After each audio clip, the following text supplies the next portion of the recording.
విధిహీనమసృష్టాన్నం మంత్రహీనమదక్షిణం శ్రద్ధావిరహితం యజ్ఞం తామసం పరిచక్షతే. దేవతలకు ప్రీతిగా చేసేది, లోక కళ్యాణార్థం చేసేవి యజ్ఞాలు, యాగాలు, క్రతువులు, వ్రతాలు, పూజలు, అభిషేకాలు. పితృదేవతలకు ప్రీతిగా చేసేవి శ్రాద్ధ కర్మలు, కర్మకాండలు. ఏవి చేసినా సరే వాటిని శ్రద్ధగా చేయాలి అంటున్నాడు పరమాత్మ.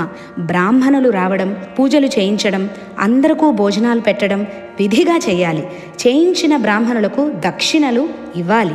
వేదాలలో చెప్పబడిన విధి విధానాలను పాటించకుండా, శాస్త్రాలలో చెప్పబడిన మంత్రాలను ఉచ్చరించకుండా, అన్నదానం లేకుండా కేవలం స్వలాభం కోసం చేసే యజ్ఞయాగాలు, క్షుద్ర పూజలు, శ్రాద్ధ కర్మలు అన్నీ తామస యజ్ఞాలే అంటున్నాడు పరమాత్మ.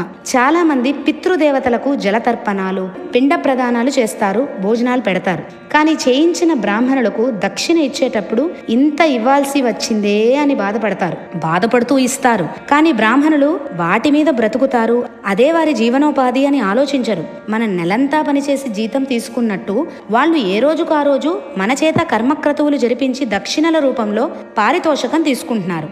కానీ వేదాలలో, శాస్త్రాలలో చెప్పబడిన విధి విధానాల ప్రకారం మంత్రసహితంగా యజ్ఞయాగాలు, పూజలు, కర్మక్రతువులు శ్రద్ధతో చేయడం, బంధుమిత్రులకు భోజనాలు పెట్టడం, చేయించిన బ్రాహ్మణులకు దక్షిణలు ఇవ్వడం గృహస్థ ధర్మం. ఇవేమీ లేకుండా కేవలం కర్మకాండతోనే సరిపెట్టడం తామస యజ్ఞం అవుతుంది అంటున్నాడు పరమాత్మ.